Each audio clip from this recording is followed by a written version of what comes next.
मुस्कुराइए कि आप चांद पर हैं। जी हाँ, ऐसी ही फीलिंग आज के समय हमारे देश के सभी लोगों के अंदर पनप रही है, क्योंकि अब हम दुनिया के चौथे ऐसे देश बन चुके हैं जिसने मून पर सॉफ्ट लैंडिंग करके दिखाया है, और दुनिया के पहले ऐसे देश बन गए हैं जिसने मून के लूनार सरफेस पर कदम रख दिया है, यानी कि साउथ पोल पर। और ये पल यकीन मानिए बहुत ही ऐतिहासिक है।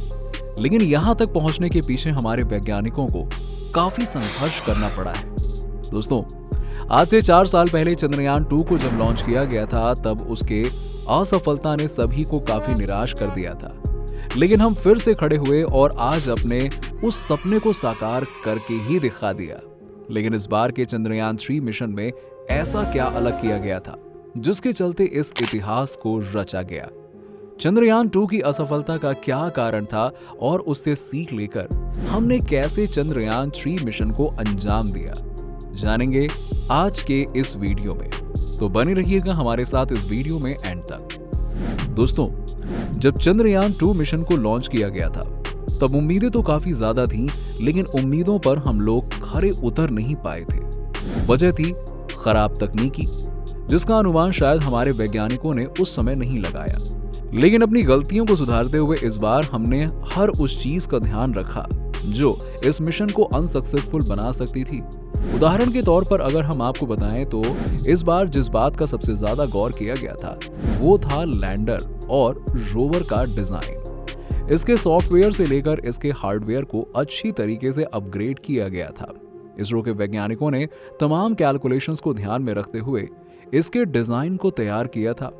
चांद के दक्षिणी ध्रुव में प्रवेश कर पाना इसीलिए भी काफी ज्यादा मुश्किल भरा काम है, क्योंकि उस जगह पर सूर्य की रोशनी का प्रभाव ज्यादा नहीं पड़ता है। अभी हाल ही में रूस ने अपना लूना 25 मिशन लॉन्च किया था, जिसका मकसद था चांद के दक्षिणी ध्रुव पर सॉफ्ट लैंडिंग करना। लेकिन जिसका डर था वही हुआ, लैंडिंग हो ना सकी और लूना 25 चांद की सतह पर जाकर क्रैश हो गया। दोस्तों, चंद्रयान 2 जब लॉन्च किया गया था तब LVM रॉकेट की मदद से चांद की तरफ ऑर्बिटर और लैंडर को भेजा गया था। लेकिन इस बार के मिशन के दौरान सिर्फ लैंडर को ही चांद तक भेजा गया, क्योंकि ऑर्बिटर वहां पहले से ही मौजूद है, जो पिछले 4 सालों से चांद के चारों ओर चक्कर लगा रहा है। दोस्तों, पिछली बार के मिशन के दौरान लैंडर जब चंद्रमा की सतह से सिर्फ 335 मीटर की दूरी पे था, तभी उसका बैलेंस बिगड़ जाता है और वो क्रैश होकर निर्धारित जगह से कहीं और जाकर गिर जाता है। लेकिन इस बार ऐसा कुछ नहीं होता है, क्योंकि इसरो के वैज्ञानिकों ने विक्रम लैंडर के अंदर इस तरह की प्रोग्रामिंग करी थी कि चाहे कोई भी प्रॉब्लम आ जाए, लैंडर का बैलेंस और उसका ओरिएंटेशन नहीं बिगड़ेगा। इसे समझने के लिए हमें चंद्रयान 2 के समय जो कुछ भी हुआ, पहले उसे एक बार समझना पड़ेगा। दोस्तों, जिस जगह पे चंद्रयान 2 को लैंड करना था, वहां से लेकर तकरीबन 8 किलोमीटर से भी ज्यादा के एरिया को 3 फेज में डिवाइड किया गया था, और इसी फेज के तहत चंद्रयान 2 में लगे विक्रम लैंडर को एक निर्धारित ट्रेजेक्टरी को फॉलो करना था। अब इन फेज के नाम कुछ इस तरह से थे। जिस जगह पे विक्रम लैंडर को लैंड करना था उसे फाइन ब्रेकिंग फेज बोला गया, और उससे 4 किलोमीटर की दूरी तक के हिस्से को कैमरा कोस्टिंग फेज कहा गया, और इसके आगे के हिस्से को रफ ब्रेकिंग फेज कहा गया। चंद्रयान 2 को इसरो द्वारा तय किए गए ट्रेजेक्टरी को फॉलो करते हुए इन सभी फेजेस से गुजरना था। अब यहां पर जैसे ही विक्रम लैंडर ने रफ ब्रेकिंग फेज में एंट्री की, तब उसे तकरीबन 10 मिनट और 23 सेकंड तक ऐसे ही इस फेज में चलना था, और फिर इसके बाद ये सीधा दूसरे फेज में एंट्री करता, यानी कि कैमरा पोस्टिंग फेज में, जहां पर विक्रम लैंडर को तकरीबन 4.3 किलोमीटर तक का रास्ता तय करना था। अब तक तो सब कुछ सही चल रहा था, लेकिन जैसे ही ये कैमरा कोस्टिंग फेज में आता है, तभी दिक्कतें शुरू होने लगती हैं, क्योंकि यहां पर विक्रम लैंडर की वेलोसिटी में फेरबदल होना शुरू हो जाता है। दरअसल प्लान के अनुसार जैसे ही विक्रम लैंडर इस फेज में पहुंचता है, तब उसके अंदर लगे कैमरे मून के सरफेस की पिक्चर्स लेना शुरू कर देते हैं, और इसका डेटा चांद के चारों तरफ घूम रहे ऑर्बिटर के साथ एक्सचेंज किया जाता है। इस दौरान इसरो के वैज्ञानिकों ने इस बात को सुनिश्चित किया हुआ था कि चाहे कुछ भी हो जाए, लैंडर हर हाल में अपनी ओरिएंटेशन को नहीं बदलेगा, यानी कि अपने एल्टीट्यूड को जैसा है वैसा ही बरकरार करके चलेगा। दोस्तों, विक्रम लैंडर के अंदर कुल 4 कोनों में अलग अलग बूस्टर लगे हुए थे और एक बूस्टर सेंटर में लगा हुआ था।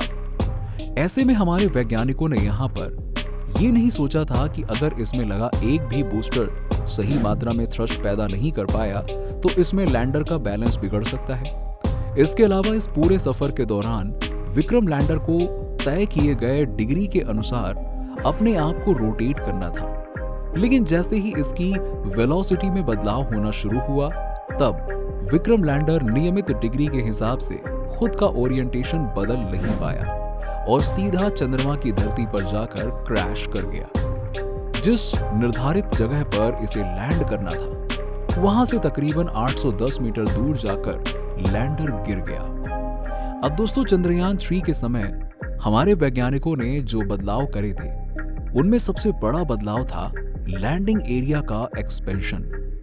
चंद्रयान 2 के समय लैंडिंग एरिया सिर्फ 500 मीटर बाय 500 मीटर तय किया गया था, लेकिन चंद्रयान 3 के समय इसे बढ़ाकर 4.3 किलोमीटर बाय 2.5 किलोमीटर कर दिया गया। और इस काम में सबसे ज्यादा मदद अगर किसी ने करी थी तो वो था चंद्रयान 2 का ऑर्बिटर। पिछली बार की तरह जो ओरिएंटेशन में दिक्कतें आई थीं, उसे ध्यान में रखते हुए इस बार हमारे वैज्ञानिकों ने लैंडर के अंदर लगे रेंजेस पर भी काफी बदलाव किए और उसे एक्सपेंड किया गया, ताकि जब विक्रम लैंडर अपना पाथ फॉलो कर रहा होगा तब उसे अपने ओरिएंटेशन को बदलने में कोई दिक्कत ना हो। अपनी वेलोसिटी के हिसाब से विक्रम लैंडर अपने ओरिएंटेशन को चेंज कर सकता था और इसका सबसे बड़ा फायदा इस बार के मिशन में देखने को मिला। दोस्तों, इन बदलावों में एक बदलाव यह भी था कि पिछली बार जब धरती से चंद्रमा की तरफ चंद्रयान 2 को भेजा गया तब चांद के 100 किलोमीटर बाय 100 किलोमीटर के ऑर्बिट वाले हिस्से में विक्रम लैंडर को पहुंचाने का काम ऑर्बिटर ने किया था। लेकिन इस बार हमारे वैज्ञानिकों ने लैंडर के अंदर प्रोपल्शन मॉड्यूल का इस्तेमाल किया है, जिसने इस बार लैंडर को आराम से चंद्रमा के 100 किलोमीटर बाय 100 किलोमीटर के ऑर्बिट के हिस्से में पहुंचा दिया और वहां से आगे का रास्ता विक्रम लैंडर ने खुद तय किया और चांद की सतह पर जाकर अच्छे तरीके से सॉफ्ट लैंडिंग करी। और इसी के साथ ही भारत ने रच दिया एक नया इतिहास जो आने वाली पीढ़ी भी याद करेगी। दोस्तों, आज के इस दौर में स्पेस में अपना रुतबा बढ़ाने के लिए दुनिया भर की स्पेस एजेंसी लगी हुई है, जिसमें हमारे भारत देश की स्पेस एजेंसी इसरो भी शामिल है। अब चंद्रमा पर तो इंसान की नजर दशकों पहले से थी, लेकिन इसके दक्षिणी ध्रुव पे पहुंच पाना आज भी हर किसी के लिए एक चैलेंज ही माना जा रहा था। लेकिन इस चैलेंज को हमारे देश के वैज्ञानिकों ने अपने हाथों में लिया और दुनिया को बताया कि आप इस रेस में सिर्फ अकेले नहीं हैं, हम भी आपके साथ बराबर खड़े हैं और अब हम उनसे भी कोसों आगे निकल चुके हैं। चंद्रयान 3 तो आज के समय सफल हो चुका है, लेकिन हमने आज से लगभग 15 साल पहले चंद्रयान 1 मिशन को लॉन्च किया था, जिसने दुनिया को बताया कि चांद पर सचमुच में पानी मौजूद है। साल 2003 में भारत के तत्कालीन प्रधानमंत्री श्री अटल बिहारी वाजपेयी ने चंद्रयान मिशन की शुरुआत करी थी।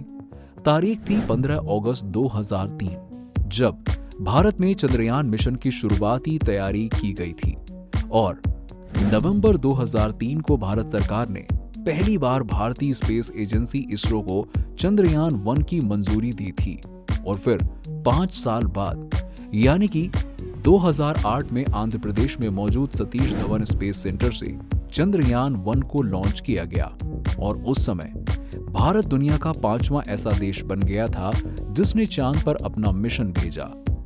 14 नवंबर 2008 को चंद्रयान 1 चंद्रमा के दक्षिणी ध्रुव में दुर्घटनाग्रस्त हो जाता है, लेकिन तब तक भारत के इस मिशन ने चांद पर पानी की खोज कर ली थी और फिर 28 अगस्त 2009 को इसरो ने चंद्रयान 1 मिशन को समाप्त कर दिया। तो दोस्तों, इसी के साथ ही हमारी आज की वीडियो में बस इतना ही। आपने देखा कि कैसे हमारे वैज्ञानिकों ने चंद्रयान 3 की सफल सॉफ्ट लैंडिंग कराई और पहले की गई गलतियों से सीखकर इतिहास के पन्नों में भारत का नाम सुनहरे अक्षरों से लिखा है। इस वीडियो को आप लाइक करें, शेयर जरूर कीजिएगा ताकि हर किसी को पता लग सके कि बाउंस बैक किसे कहते हैं। दोस्तों, इसी के साथ ही हमारे चैनल को सब्सक्राइब करके बेल आइकन दबाना बिल्कुल मत भूलिएगा। मिलते हैं आपसे अगले वीडियो में।